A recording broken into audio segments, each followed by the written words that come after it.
우리가 에스더서를 지금까지 쭉 읽어보았지만 반드시 등장해야 되는데 등장하지 않는 단어가 있습니다. 그것은 바로 하나님이죠. 성경의 유일한 부분이죠. 유일한 것입니다. 에스더서에는 하나님에 대한 직접적인 언급이 없죠.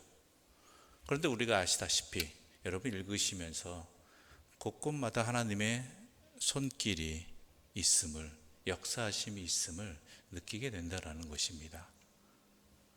분명히 느낄 수 있고 드러나진 않아 표현되지 않았어도 모든 것이 하나님의 섭리임을 알게 되는데 왜 에스더서에는 기록되지 않았는가? 그것은 바로 이스라엘 당시 페르시아에 있던 유다인 백성들이 고통의 상황 속에서 느꼈던 하나님은 안 계시는가라는, 우리 하나님은 우리를 버리셨는가라는 그러한 절망감이 이 안에 표현되어 있기 때문입니다. 사실 그랬습니다. 나라가 망하고 자신들의 성전이 불타고 이곳에 온 지 꽤 오래되었고, 또한 물론 돌아가기도 한 일부의 사람들은 돌아가기도 했지만 그들에게 들려오는 소식은 여전히 자신들의 땅은 황폐하다라는 것이었죠. 하나님의 말씀대로 돌아가서 예루살렘 성전에서 성전을 먼저 짓고 있는데도 불구하고 우리가 앞서 다른 데서 읽어보았듯이 성전을 짓는 일이 쉬운 일이 아니었고요. 이방 나라들의 민족들의 방해가 엄청났고요. 또한 이스라엘 땅의 황폐함과 그로 인한 돌아간 백성들의 고통은 매우 심했다라는 것이죠. 그것도 매우 오랫동안 그 어려움이 계속되었습니다. 그러니까 본토에 있는 백성들에게 들려오는 소식들은 하나님이 우리를 버리셨는가? 우리는 하나님과 상관없는 민족이 되었는가? 라는 것이었죠. 그런데 오늘 본문은 분명히 말하고 있는 것입니다. 하나님은 이스라엘뿐만 아니라 이곳 페르시아에서도 만방에서도 지금 역사하고 계신다라는 것이죠. 일하고 계신다. 다만 우리가 깨닫지 못할 뿐이고 알지 못할 뿐이다라는 것입니다. 그 하나님의 역사가 여기까지 이르렀습니다. 이제 하만은 자신이 모르드게를 매달려고 했던 장대에 자신이 매달리고 그가 그토록 모아놓았던 모든 재산들은 도리어 에스더에게 그리고 모르드게에게 넘겨지게 되었다라는 것이죠. 이건 하나님의 은혜가 아니면 도저히 일어날 수 없는 일입니다. 또한 더욱 특별하게 하나님의 놀라운 섭리가 이 오늘 본문에서 등장하게 됩니다. 그것은 바로 당시 왕이 이미 내린 명령은 바뀔 수가 없습니다. 그대로 집행해야 됩니다. 아무리 그것이 실수가 발견되고 잘못된 명령이라 할지라도 이미 왕의 조서가 이미 직인이 찍힌, 인장이 찍힌 그 명령은 반드시 행해야 되는 일이죠. 그러므로 하만의 일가는 모두 잡혀 죽었지만 그의 재산은 모두 빼앗겼지만 왕이 이미 내린 유다인의 멸절을 말하는 그 조서는 이제 실행될 수밖에 없는 상황이었죠. 더 이상 돌이켜낼 수가 없는 상황이죠. 그래서 에스더가 이것을 철회해 달라고 간절히 요청을 했는데 이것은 철회할 수 없다라고 이야기합니다. 그러면서 또 다른 방법을 하나님께서는 아하수에로의 왕을 통해서 허락하십니다. 하나님의 지혜 아니면 도저히 일어날 수 없는 일이지요. 왕의 명령도 이미 내려진 명령도 지키고 그렇지만 그 명령에 따라 진멸될 수밖에 없는 유대인들을 도리어 살리시는 것뿐만 아니라 단순히 살리시는 것뿐만 아니라 모든 유대인이 아닌 다른 민족들에게 유대인을 함부로 할 수 없는 본이 되는 그런 일들로 바꾸셨다라는 것입니다. 이게 하나님의 은혜 아니면 뭐겠습니까? 오늘 본문 우리가 함께 읽어보겠습니다. 7절과 8절 말씀 함께 읽겠습니다. 7절과 8절입니다.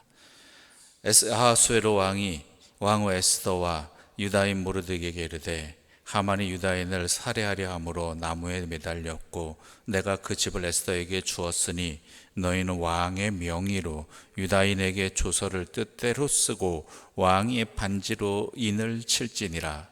왕의 이름을 쓰고 왕의 반지로 인친 조서는 누구든지 철회할 수 없음이니라 하니라. 철회할 수 없지만 또 다른 명령을 내려라는 것이죠. 근데 그 명령을 어떻게 내릴까라는 것은 이제부터 연구해야 되는 상황이죠. 그때 하나님께서 모르드게를 사용하십니다. 하나님이 지혜를 그에게 허락하시죠. 그래서 생명을 지키도록, 도리어 유대인들을 치려고 하는 자들을 어때요? 막 방어하는 것뿐만 아니라 도리어 공격할 수 있도록 그렇게 조서를 허락해 주셨다는 것이죠. 즉 이 모든 것들, 앞에 내린 조서와 뒤에 쓰는 조서들이 다 허용되게끔 하는, 지켜지게끔 하는 하나님의 은혜라는 것입니다. 그 결과 어떻게 됩니까? 슬픔의 자리가 기쁨의 자리가 되어집니다. 멸망의 자리가 도리어 그 이름을 드높이는 자리가 되어집니다. 우리 15절부터 17절까지의 말씀 함께 읽어보겠습니다. 15절부터 17절입니다. 모르드게가 푸르고 흰 조복을 입고 큰 금관을 쓰고 자색 가는 베옷을 겉옷을 입고 왕 앞에서 나오니 수산성이 즐거이 부르며 기뻐하고 유다인에게는 영광과 즐거움과 기쁨과 존귀함이 있는지라. 왕의 어명이 이르는 각 지방 각 읍에서 유다인들이 즐기고 기뻐하여 잔치를 베풀고 그 날을 명절로 삼으니 본토 백성이 유다인을 두려워하여 유다인 되는 자가 많더라. 누가 상상이나 했겠습니까? 이렇게 드리라고. 모두가 죽을 수밖에 없고 빼앗길 수밖에 없는 상황이었는데 도리어 하나님이 채워주시고 더 많게 해주시고 악인의 재산을 의인의 재산으로 바꿔주시고 그리고 생명을 살려주시는 것뿐만 아니라 도리어 하나님께 영광을 돌리는 자리로, 그리고 온 백성이 유다인들을 두려워하는 대표적인 것이 모르드게의 모습이지요. 죽을 수밖에 없는, 그래서 하나님 앞에 죄를 깔고 옷을 찢고 있어야 될 모르드게가 어떻게 됩니까? 푸르고 흰 조복을 입고 큰 금관을 쓰고 자색 가는 베옷을 겉옷을 입고, 이게 엄청난 하나님의 은혜라는 것이죠. 하나님의 섭리라는 것입니다. 바로 우리가 하나님을 믿고 하나님을 의지하고 하나님만을 따라야 되는 이유가 바로 여기에 있습니다. 사람의 손으로서는 이런 일이 일어날 수가 없다는 것이죠. 아니, 생각조차 할 수 없는 것이죠. 그러나 하나님께서는 이미 다 끝난 일들을, 아니 멸망의 길을 도리어 어떻게 돼요? 생명의 길, 은혜의 길로 바꿔주셨다는 것입니다. 도리어 하나님의 영광이 드러나는 자리로. 이 모습이 어디서 연관되지, 어디 연결되지 않습니까? 바로 예수 그리스도의 십자가입니다. 십자가는 말 그대로 가장 처참한 자리였고, 또한 그 십자가에서의 죽음은 인생의 끝남입니다. 모든 것이 실패로 돌아갈 수밖에 없는 죽음의 자리입니다. 그런데 하나님께서 어떻게 하셨죠? 모든 인류를 구원하시는 하나님의 은혜의 손길, 도리어 죽음의 자리가 부활의 자리가 되어지고, 또한 주님이 하나님에 의해서 예수님께서 영광의 주님으로 변화되어지는 자리, 이것은 하나님의 은혜의 손길이라는 것이죠. 예수님께서 십자가에서 나의 하나님 어찌하여 나를 버리셨나이까 라고 절망의 소리를 외치셨죠. 그러나 하나님께서는 이미 그 모든 것들을 예비해 두셨고 역사하셨고 변화시켜 주셨습니다. 그게 바로 오늘 본문에 나타난 이스라엘의 모습이고, 또한 에스더와 모르드게의 상황이 연결되어지는 것이지요. 여러분, 우리의 삶에 많은 일들이 다가옵니다. 이제는 끝났다라고, 도저히 방법이 없다라고 할 때에도 우리를 향하신 하나님의 섭리하심이 내 눈엔 보이지 않는다 할지라도, 내가 깨닫지 못하는다 할지라도 하나님께서 우리를 향하신 선하신 손길이 있음을 반드시 믿으시기를 바랍니다. 그것이 세상에는 끝남일지 모르겠지만 하나님 안에서는 어떻게 됩니까? 변화의 자리, 영광의 자리가 된다라는 것입니다. 이미 우리에게는 그것이 허락되어진 사람들입니다.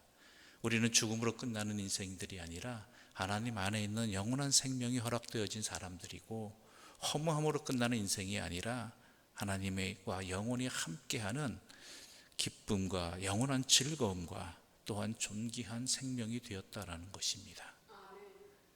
그것이 우리 이미 허락되었지만 아직 이루어지지 않은 일이기도 합니다. 이게 참 아이러니하지요. 허락되었고 우리가 조금 맛보고 있지만 온전히 이루어진 일은 아닙니다. 그럼 우리가 이 땅을 살아갈 때 그것을, 우리의 허락되어진 것들을 놓치지 않기 위해서 믿음의 길을, 믿음을 지키며 십자가의 길을 걸어가는, 놓치지 아니하는, 헛된 것에 마음이 빼앗기고 시선에 빼앗겨서 그 은혜를 망각해버리는 어리석은 백성들이 되지 않기를 바랍니다. 나중에 이스라엘 백성들이 이 절기를 지키며 그것을 기억하였듯이 우리에게 허락되어진 주님의 날들을 기억하시면서 주님 앞에 서서 이것을 기억하며 우리의 삶을 다시 한번 고쳐 붙들어 매고 주님을 향해 나아가는, 주님을 믿는 믿음 안에서 살아가는 은혜의 길을 끝까지 걸어가는 하나님의 사람들 되시기를 또한 간절히 소망합니다. 기도드리겠습니다.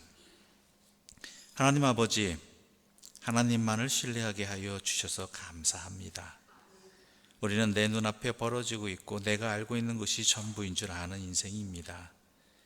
그래서 그것이 끝인 줄 알고 그것으로 인해 내 인생은 결정되어지는 줄을 아는 그러한 삶을 거듭거듭 살아왔습니다. 그러한 우리들에게 오늘의 말씀을 통해서, 또한 오늘의 말씀과 연결되어지는 예수 그리스도의 십자가의 죽음과 부활을 통해서 우리의 생명은 하나님께 달려 있으며 우리의 삶은 하나님과 함께하는 것이라는 것, 하나님께서는 우리에게 잠시도 쉬지 않고 역사하시며 우리를 위해 일하고 계심을 다시 한번 이 말씀을 통해 주의 십자가를 보면서 확신하게 해주시고 감사하게 하여 주시옵소서. 그리하여 주의 뜻 안에서 살아감으로 말미암아 참된 즐거움을, 또한 영생을, 그리고 기쁨과 평안을 누리는 주의 백성들 되게 하여 주시옵소서. 예수님의 이름으로 기도드립니다. 아멘. 하늘에 계신 우리 아버지, 아버지의 이름을 거룩하게 하시며 아버지의 나라가 오게 하시며 아버지 뜻이 하늘에서와 같이 땅에서도 지게 하소서. 오늘 우리에게 일용할 양식을 주시고 우리가 우리에게 잘못한 사람을 용서하여 준 것 같이 우리 죄를 용서하여 주시고 우리를 시험에 빠지지 않게 하시고 악에서 구하소서. 나라와 권능과 영광이 영원히 아버지의 것입니다.